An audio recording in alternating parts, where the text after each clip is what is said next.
Hello everyone, welcome back to another video. जिस किसी ने भी अभी तक हमारे चैनल को सब्सक्राइब नहीं किया है उससे रिक्वेस्ट है कि हमारे चैनल को सब्सक्राइब कर लें और बेल आइकन के नोटिफिकेशन को ऑन करें। और फ्रेंड्स, आपसे एक रिक्वेस्ट और है कि हम आपके लिए डेली इतनी मेहनत कर रहे हैं तो हमारे वीडियो को ज़्यादा से ज़्यादा शेयर करें और लाइक और कमेंट ज़रूर करें, जिससे कि हमें वीडियो बनाने में थोड़ा उत्साह मिले। सो फ्रेंड्स, यदि आप किसी भी टेक्निकल एग्ज़ाम की तैयारी कर रहे हैं या UP SSC boring technician exam की तैयारी कर रहे हैं तो सारे वीडियो देखें। इसके पहले हमने 260 क्वेश्चन की एक सीरीज़ रखी थी जिसमें मोस्ट इम्पॉर्टेंट क्वेश्चन है, उसकी हमने प्लेलिस्ट भी बना दी है, जिसमें से कि हर टेक्निकल एग्ज़ाम में उस प्लेलिस्ट में से आपको 20 से 25 क्वेश्चन ज़रूर देखने को मिलेंगे। ये मेरी गारंटी है। यदि आपको यकीन ना हो तो प्रीवियस ईयर के क्वेश्चन पेपर उठा लीजिए और वो प्लेलिस्ट के क्वेश्चन सॉल्व करके देख लीजिए, आपको 20 से 25 क्वेश्चन ज़रूर मिलेंगे। सो फ्रेंड्स, प्लीज़ वो वीडियो ज़रूर देखें। चलिए तो शुरू करते हैं नेक्स्ट क्वेश्चन। इसका एक और पार्ट पिछले नंबर पहले डाल चुका हूँ मैं, सेफ्टी चैप्टर का। अब चैप्टर वाइज थ्योरी चलेगी तो उसको ज़रूर देखें। क्वेश्चन नंबर 31, निम्न में से उस मशीन टूल का नाम बताओ जिसके प्रयोग करने से जॉब का वज़न बढ़ता है। तो देखिए, हमें बताना है कि ऐसा कौन सा मशीन टूल है जिसके यूज़ करने से जॉब का वज़न बढ़ता है। तो देखिए, ऑप्शन ए खराद machine, option B moulding machine, option C welding machine, option D shaper machine. तो देखिए, यदि हम खराद मशीन का प्रयोग करेंगे तो ये कटिंग मशीन है तो इसमें वज़न कम हो जाएगा, और मोल्डिंग मशीन का तो ना इसमें वज़न बढ़ेगा ना कम होगा। और बेल्डिंग मशीन तो देखिए इसमें एक्स्ट्रा मेटल जुड़ता है तो इसमें ऑप्शन हो जाएगा सी बेल्डिंग मशीन, सही हो जाएगा। और शेपर मशीन में भी वजन कम होगा। तो नेक्स्ट क्वेश्चन, निम्न में से उस मशीन का नाम बताओ जिसके प्रयोग से ना तो जॉब का वज़न बढ़ता है ना ही घटता है। तो देखिए, जैसा कि हमने ऊपर बता दिया था कि किस मशीन से ना तो बढ़ेगा ना बढ़ेगा घटेगा, तो ऑप्शन ए शेपर मशीन। तो देखिए, शेपर मशीन से वज़न घट जाता है, इसमें कटिंग होती है। ऑप्शन बी ड्रिलिंग मशीन, इससे भी वज़न घट जाएगा क्योंकि इसमें भी कटिंग होती है। Option C moulding machine. अब देखिए, मोल्डिंग जो मशीन होती है ढलाई वाली, तो इसमें एक प्रॉपर वेट होता है तो इससे ना वज़न बढ़ता है ना कम होता है, तो ऑप्शन सी सही हो जाएगा, मोल्डिंग मशीन सही हो जाएगा। और शेयरिंग मशीन, इससे भी वज़न कम हो जाता है। नेक्स्ट क्वेश्चन, एक ज्वलित विद्युत तार के लिए निम्न में से कौन सा अग्निशामक उचित एजेंट है। तो देखिए, एक विद्युत जलित तार है, एक कोई ऐसा तार है जिस पे वायरिंग में आग लग गई है, तो उसके लिए हमें बताना है कि इनमें से कौन सा अग्निशामक है, यानी फायर एक्सटिंग्विशर है, बेस्ट रहेगा। ऑप्शन ए जल। तो देखिए, जल का प्रयोग बिल्कुल भी नहीं करते हम इलेक्ट्रिक आग पे। कार्बन डाइऑक्साइड, तो ये भी नहीं होगा। ऑप्शन सी कार्बन टेट्राक्लोराइड, तो यह सही हो जाएगा। इसका CTC या कार्बन टेट्राक्लोराइड सही हो जाएगा। और ऑप्शन डी फॉर्म, तो फॉर्म का यूज़ भी नहीं करते हम।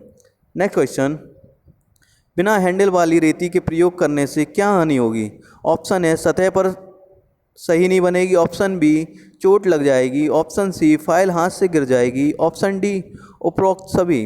तो देखिए, बिना हैंडल वाली फाइल का यदि हम यूज़ करेंगे तो देखिए सतह सही नहीं बनेगी, क्योंकि हैंडल नहीं है तो पकड़ने में आसानी नहीं होगी, जिससे सतह सही नहीं बनेगी।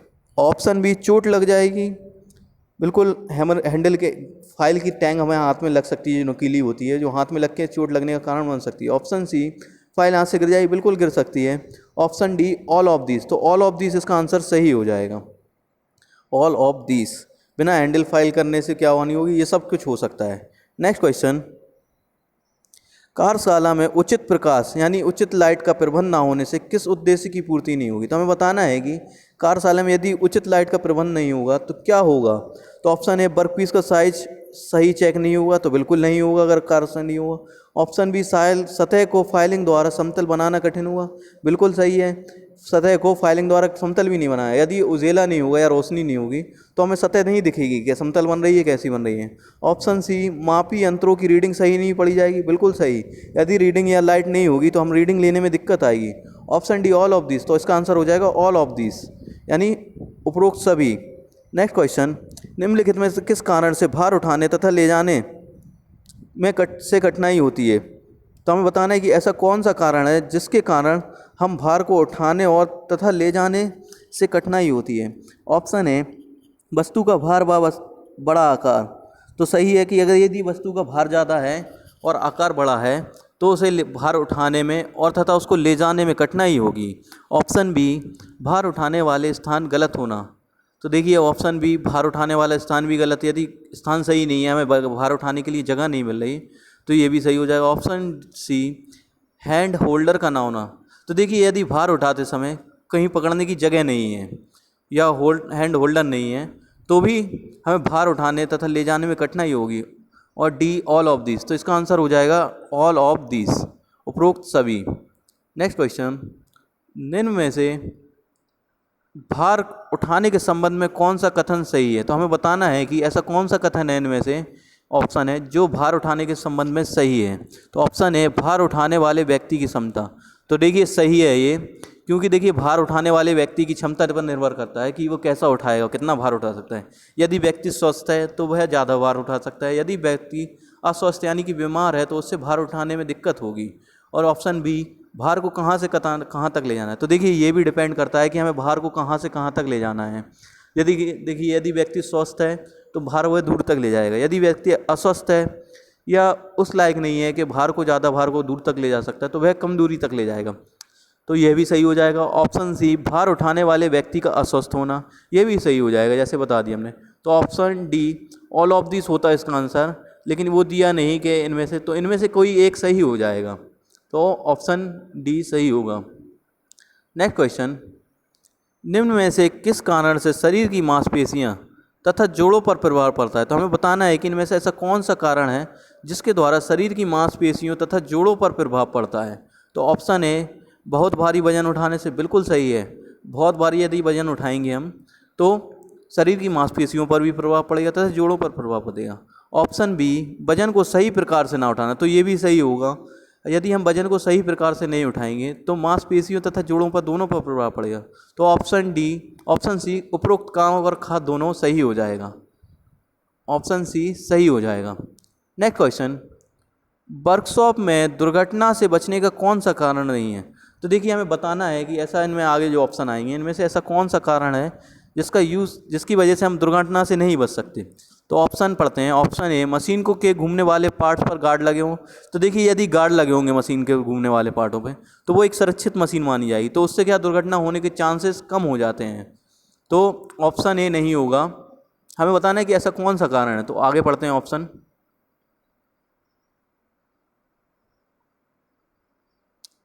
दूसरा, मशीन टूल पर उचित प्रकाश का प्रबंध हो। तो देखिए उचित प्रकाश का प्रबंध होगा, यदि लाइट प्रॉपर आएगी तो भी दुर्घटना नहीं होती। तो ऑप्शन बी भी नहीं होगा। ऑप्शन सी, आग बुझाने वाले उपकरणों का ना होना। तो देखिए ये आंसर सही होना चाहिए। क्या आग बुझाने वाले अगर उपकरण नहीं होंगे तो दुर्घटना हो जाएगी। और ऑप्शन डी, ज्वलनशील पदार्थों को अलग रखना। तो देखिए जो हमारे ज्वलनशील पदार्थ हैं यानी जिनमें आग लगने के चांस ज़्यादा हैं उनको अलग रख देंगे हम तो भी दुर्घटना नहीं होगी।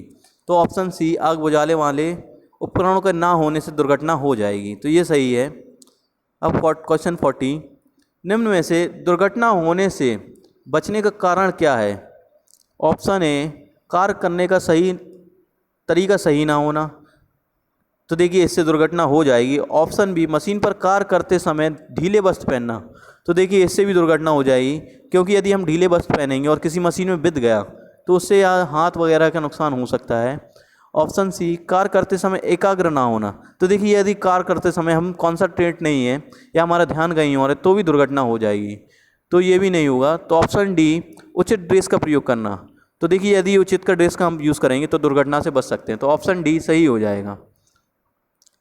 अब नेक्स्ट क्वेश्चन पर फ्रेंड्स आगे से बढ़ने से पहले मैं आपको जानकारी देना चाहता हूँ कि इसके पहले हमने टेक्निकल क्वेश्चन के 260 क्वेश्चन, जो कि मोस्ट इम्पॉर्टेंट क्वेश्चन है हर ट्रेड के लिए, हर एग्ज़ाम में जितने भी टेक्निकल एग्ज़ाम होते हैं उनमें बिल्कुल आए हुए क्वेश्चन है, डिक्टो क्वेश्चन आता है। तो देखिए यदि किसी ने अगर वो प्लेलिस्ट नहीं देखी तो वो जाकर हमारे चैनल पर विजिट कर सकता है और वो क्वेश्चन को याद कर लीजिए आप, जिसमें से मैं गारंटी देता हूँ यदि आपको यकीन ना आए तो किसी भी प्रीवियस ईयर का क्वेश्चन उठा लीजिएगा पेपर, और वो जो 260 क्वेश्चन हमने सॉल्व करवाए हैं उसको आप मैच कर लीजिएगा। उसमें से आपको 10 या 20 क्वेश्चन बिल्कुल देखने को मिल जाएंगे।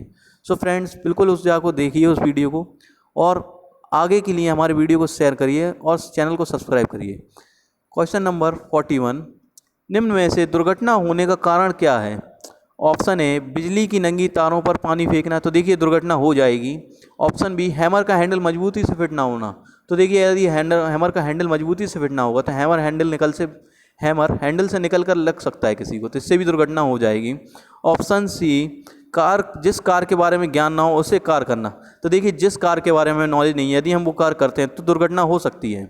Option D all of this, तो ऑल ऑफ दिस इसका आंसर सही हो जाएगा, उपरोक्त सभी। नेक्स्ट क्वेश्चन, निम्न में से कार्यशाला में आग लगने का कारण नहीं है, तो देखिए हमें बताना है कि ऐसा कौन सा कारण है जिससे वर्कशॉप में आग नहीं लगती। तो ऑप्शन ए वेल्डिंग के गैस सिलेंडर से, तो देखिए वेल्डिंग के गैस सिलेंडर से आग लग सकती है। ऑप्शन बी धूम्रपान करने से यानी स्मोकिंग वगैरह करने से, तो देखिए इससे भी आग लग जाती है। ऑप्शन सी बिजली के तारों के ढीले कनेक्शन होने से, तो इससे भी आग लग सकती है। ऑप्शन डी कार्यशाला साफ सुथरी रखने से, तो देखिए यदि साफ़ सफाई रखेंगे हम तो आग लगने के चांसेस कम हो जाते हैं, तो इससे आग नहीं लगती, तो ऑप्शन डी सही होगा। नेक्स्ट क्वेश्चन, आग लगने पर हमें क्या नहीं करना चाहिए, तो देखिए ऐसा कौन सा कारण है इनमें से जो यदि आग लग जाए तो हमें वो नहीं करना चाहिए। तो ऑप्शन ए तुरंत फायर ब्रिगेड को सूचित करें, तो ये करना चाहिए। ऑप्शन बी ऑक्सीजन का प्रवाह रोक दें, तो ये भी करना चाहिए जिससे कि आग पर काबू किया जा सके। ऑप्शन सी उपयुक्त अग्निशामक का प्रयोग करें, तो देखिए जो उपयुक्त अग्निशामक होते हैं अग्निशामक उनका प्रयोग भी करना चाहिए। ऑप्शन डी आग लगने का कारण का पता ना लगाना, तो देखिए ये नहीं करना चाहिए कि यदि आग लगती है तो हमें उसका कारण का पता लगाना नहीं चाहिए। सबसे पहले हमें आग लगने का कारण का पता लगाना चाहिए कि कहाँ से आग लगी है, उसके बाद उस कारण को ख़त्म करने का सोचना चाहिए, तो ऑप्शन डी सही हो जाएगा। अब नेक्स्ट क्वेश्चन, प्राथमिक चिकित्सक यानी जो फर्स्ट एड देने वाला व्यक्ति है उसे किन किन बातों का ध्यान रखना चाहिए, तो देखिए ऑप्शन है घायल व्यक्ति के प्रति सहानुभूति से बर्ताव करें, सही है, ये भी करना चाहिए। ऑप्शन बी यदि व्यक्ति के अंग से खून बह रहा हो तो उसे रोकने का प्रयास करना चाहिए, यह भी सही है। जहाँ तक संभव हो घायल व्यक्ति को दुर्घटना स्थल से दूर हटाएं, तो यह भी करना चाहिए। Option D all of this, तो देखिए ऑल ऑफ दिस सही हो जाएगा कि जो प्राथमिक चिकित्सक है उसे सबसे पहले तो जो घायल व्यक्ति उसके साथ सहानुभूति दिखाइए, यानी उसे तसल्ली दीजिए कि आप ठीक हो जाएंगे। दूसरा, यदि अंग से खून बह रहा है तो उसे खून को रोकने का प्रयास करें जिससे उसके मूर्छित होने का या ज़्यादा इंजरी होने का चांस नहीं रहेगा। तीसरा, जहाँ तक संभव हो घायल व्यक्ति को दुर्घटना स्थल से दूर हटाएं और भीड़ ना लगाएं, तो ऑल ऑफ दिस सही हो जाएगा। नेक्स्ट क्वेश्चन, यदि आँख में कोई रसायन या कण गिर जाए तो हमें क्या नहीं करना चाहिए। देखिए यदि हमारे आँख में कोई रसायन या कण गिर जाता है तो हमें ऐसा क्या नहीं करना चाहिए, तो ऑप्शन पढ़ते हैं। आँख में ठंडे पानी के छींटे मारें, तो बिल्कुल सही है, आँख में ठंडे पानी के छींटे मारना चाहिए जिससे कि आँख की जलन कम हो जाएगी। ऑप्शन बी लोहे के कण आँख में गिर जाने से की दशा में चुंबक की सहायता से निकालें, तो देखिए यदि लोहे का कोई कण आँख में चला गया है तो हमें चुंबक की सहायता से उसको निकालना चाहिए, तो यह भी सही है।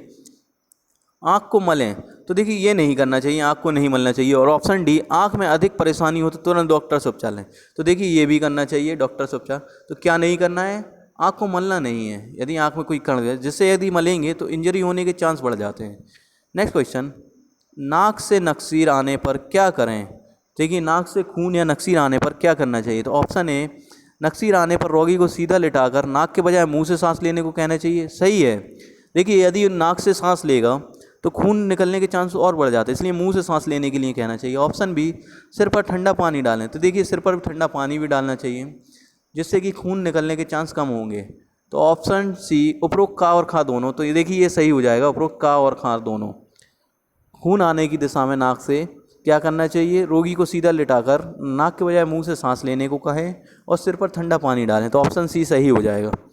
नेक्स्ट क्वेश्चन, ड्रिल मशीन से कटे हुए बुरादे को, तो देखिए हमें बताना है कि जो हमारी ड्रिल मशीन से कटिंग होती है उसके बुरादे का हमें क्या करना चाहिए। ऑप्शन ए ब्रश से साफ करें, ऑप्शन बी हाथ से साफ करें, ऑप्शन सी कर्मचारी से साफ करवाएं, ऑप्शन डी का और खा में से कोई नहीं।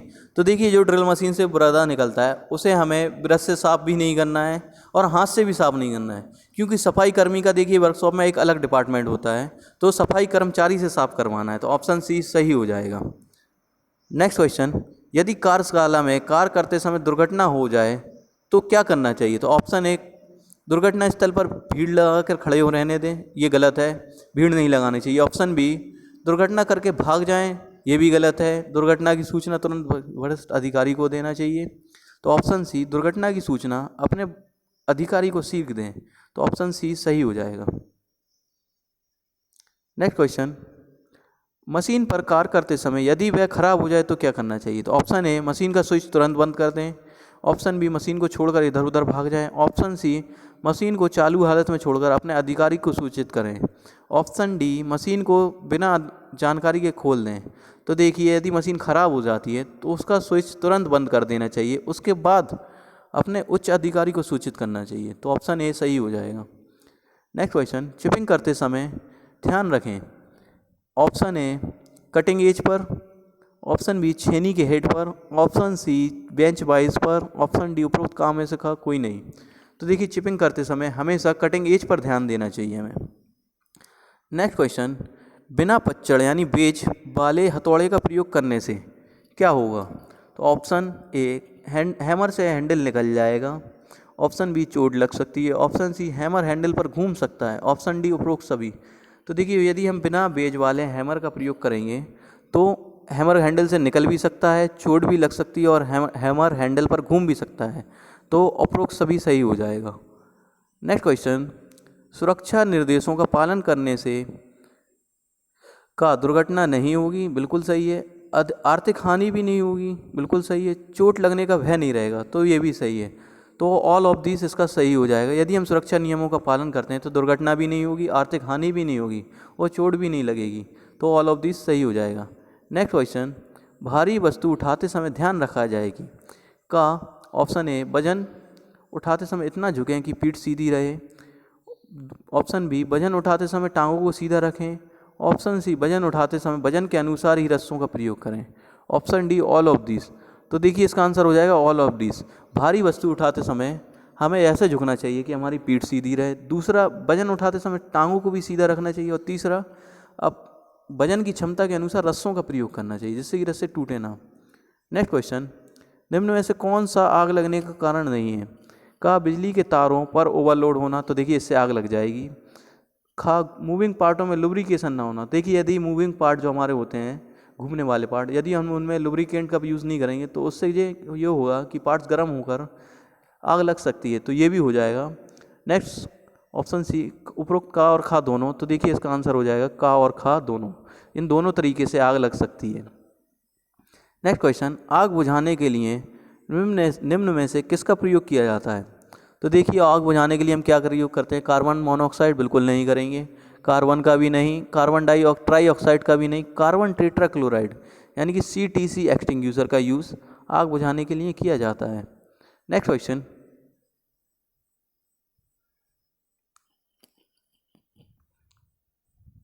सो फ्रेंड्स, आपसे एक फिर से रिक्वेस्ट है, जिसने अभी तक हमारे चैनल को सब्सक्राइब नहीं किया है, सब्सक्राइब कर ले और वीडियो को शेयर करें जिससे हमें और वीडियो बनाने में उत्साह मिले। और फ्रेंड्स, हाँ, वो 260 प्ले लिस्ट वाली 260 वाले क्वेश्चन वाली प्ले लिस्ट ज़रूर देखें जिससे आपको बहुत फ़ायदा मिलेगा। क्वेश्चन 56, चेतावनी संकेतों को बताने के लिए किस आकार का उपयोग किया जाता है? तो देखिए, जो वार्निंग साइन होते हैं उसको हम आकार, जैसे हमने पहले बताया था आपको पिछली वीडियो में, इसका जो पार्ट्स 1 है उसको देख लीजिएगा जाके, उसमें पूरे वार्निंग साइन के आकार के बारे में बताया गया है।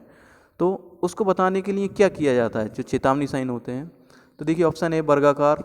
ऑप्शन बी, वृत्तीयाकार। ऑप्शन सी, त्रिभुजाकार। ऑप्शन डी, आयताकार। तो जो हमारे सेफ्टी वार्निंग साइन होते हैं उसे हम त्रिभुजाकार आकृति में बनाते हैं। तो ऑप्शन सी सही हो जाएगा। नेक्स्ट क्वेश्चन, यह किसका साइन है? तो देखिए, ये आयताकार साइन किस चीज़ का दिखाया गया है? तो इसके पहले देखिए, हमने बताया था आपको कि जो हमारे चिन्ह होते हैं वो किस टाइप के होते हैं। तो पहली वीडियो में विजिट करके ज़रूर देखें। ऑप्शन ए, निषेधात्मक चिन्ह। ऑप्शन बी, चेतावनी चिन्ह। ऑप्शन सी, आदेशात्मक चिन्ह। ऑप्शन डी, सूचना चिन्ह। तो देखिए, ये इन्फॉर्मेशन साइन है, सूचना चिन्ह। ये आयताकार आकार में होता है, इससे हमें पता चल रहा है कि आगे हॉस्पिटल है, तो यह सूचना चिन्ह की श्रेणी में आ जाएगा। नेक्स्ट क्वेश्चन, निम्न में से निम्न चिन्ह किसका परिचायक है? तो देखिए, हमें बताना है कि इस चिन्ह से हमें क्या पता चल रहा है। तो ऑप्शन ए, लेज़र बीम का खतरा। ऑप्शन बी, आयनीकरण विकिरण का जोखिम। ऑप्शन सी, विषाक्त संकट। ऑप्शन डी, विस्फोटक का जोखिम। तो देखिए, ये जो चित्र है ये आयनीकरण विकिरण का जोखिम का चित्र है। तो ऑप्शन बी सही हो जाएगा। नेक्स्ट क्वेश्चन, अग्नि त्रिभुज। देखिए हम पहले फायर ट्रायंगल के बारे में पिछली वीडियो में आपको बता चुके हैं हम। सो जिसने अभी तक पहली की वीडियो नहीं देखी है तो वो जाके विजिट कर ले हमारी चैनल पर। तो देखिए अग्नि त्रिभुज जो फायर ट्रायंगल होता है 3 तत्वों की अपेक्षा होता है, 3 तत्वों से मिलकर बना होता है। तो उन्हें बताना है कि वो कौन कौन से तत्व होते हैं। तो देखिए इसका आंसर ऑप्शन है ऑक्सीजन, ईंधन, तेल। तो ये गलत हो जाएगा। बी ऑक्सीजन, ऊष्मा, वायु, ये भी गलत हो जाएगा। सी ऑक्सीजन, ऊष्मा और ईंधन, तो ये सही हो जाएगा। जो हमारा फायर ट्रायंगल होता है ना वह बनता है ऑक्सीजन, ऊष्मा यानी कि हीट और फ्यूल से मिलकर बनता है। तो यह सही हो जाएगा। नेक्स्ट क्वेश्चन, बिजली की आग बुझाने के लिए निम्न में से किस अग्निशामक का प्रयोग नहीं किया जाना चाहिए। तो हमें बताना है कि इन चारों में से कौन सा ऐसा अग्निशामक है जिसका प्रयोग हम बिजली की आग बुझाने के लिए नहीं करते। तो ऑप्शन है शुष्क पाउडर अग्निशामक, ऑप्शन बी कार्बन डाई अग्निशामक, ऑप्शन सी झाग अग्निशामक, ऑप्शन डी हेलोन अग्निशामक। तो देखिए बिजली की आग बुझाने के लिए हम झाग या फोम अग्निशामक का प्रयोग नहीं करेंगे। हेलोन अग्निशामक का यूज़ भी करते हैं, कार्बन डाइऑक्साइड अग्निशामक का भी यूज़ कर सकते हैं हम। कार्बन डाइऑक्साइड अग्निशामक का भी यूज़ कर सकते हैं और शुष्क ड्राई पाउडर अग्निशामक का भी यूज़ कर सकते हैं। सिर्फ फॉर्म वाले का यूज़ नहीं करेंगे क्योंकि इससे करंट लगने के चांस हो सकते हैं इलेक्ट्रिक फायर पे। तो देखिए नेक्स्ट क्वेश्चन, विद्युतीय करंट का मनुष्य के शरीर पर क्या प्रभाव पड़ता है। तो देखिए हमें बताना है कि ऐसा कौन सा जो देखिए हमें ये बताना है कि जो इलेक्ट्रिक करंट लगने से हमारे शरीर पर क्या प्रभाव पड़ता है। ऑप्शन ए बेहोश हो जाना, ऑप्शन बी सांस का रुक जाना, ऑप्शन सी मरने के किनारे तक पहुंच जाना, डी ऑल ऑफ दिस। तो देखिए इलेक्ट्रिक शॉक से सारी चीज़ें हो सकती हैं, बेहोश भी हो सकता है, सांस भी रुक सकती है और मरने के किनारे तक पहुंचा जा सकता है। तो ऑप्शन सी डी सही हो जाएगा। नेक्स्ट क्वेश्चन, विद्युतीय झटके से मनुष्य सांस लेना बंद कर दे तो क्या करना चाहिए।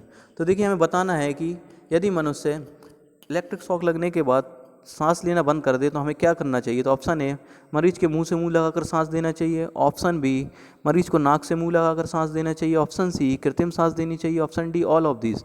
तो देखिए ये सभी करना चाहिए, तो ऑल ऑफ दिस सही हो जाएगा। नेक्स्ट क्वेश्चन, बिजली द्वारा लगी आग को रोकने के लिए क्या उपाय है। तो देखिए हमें बताना है कि बिजली द्वारा जो आग लगती है उसको रोकने के लिए हमें क्या करना चाहिए। तो ऑप्शन ए स्विच बंद कर देना चाहिए, बिल्कुल करना चाहिए। ऑप्शन बी बिजली की आग पर रेत मिट्टी डालें, बिल्कुल डालें। ऑप्शन सी अग्निशामक का प्रयोग करें, बिल्कुल करना चाहिए। तो ऑप्शन डी उपरोक्त सभी सही हो जाएगा। ऑप्शन डी सही हो जाएगा। नेक्स्ट क्वेश्चन, निम्न में से कौन सा अग्निशामक पीतल का बना होता है। तो हमें देखिए ऐसा बताना है कि इनमें से कौन सा जो फायर एक्सटिंग्विशर होता है वो पीतल का बना होता है। Option A CO2, option B carbon dioxide dry अग्निशामक, ऑप्शन सी CTC अग्निशामक, ऑप्शन डी फॉर्म अग्निशामक। तो देखिए जो हमारा पीतल का बना होता है वह होता है CTC यानी कार्बन टेट्रा क्लोराइड अग्निशामक जो होता है वो पीतल का बना होता है। नेक्स्ट क्वेश्चन, बिजली की आग को बुझाने के लिए निम्न में से किसका प्रयोग नहीं करना चाहिए। तो देखिए हमें बताना है कि हमें कौन सा ऐसा सामान है इसमें से साधन है जिसका प्रयोग इलेक्ट्रिक फायर पर नहीं करना चाहिए। ऑप्शन ए पानी का प्रयोग बिल्कुल नहीं करना चाहिए, इससे करंट लगने के चांसेस और बढ़ जाते हैं।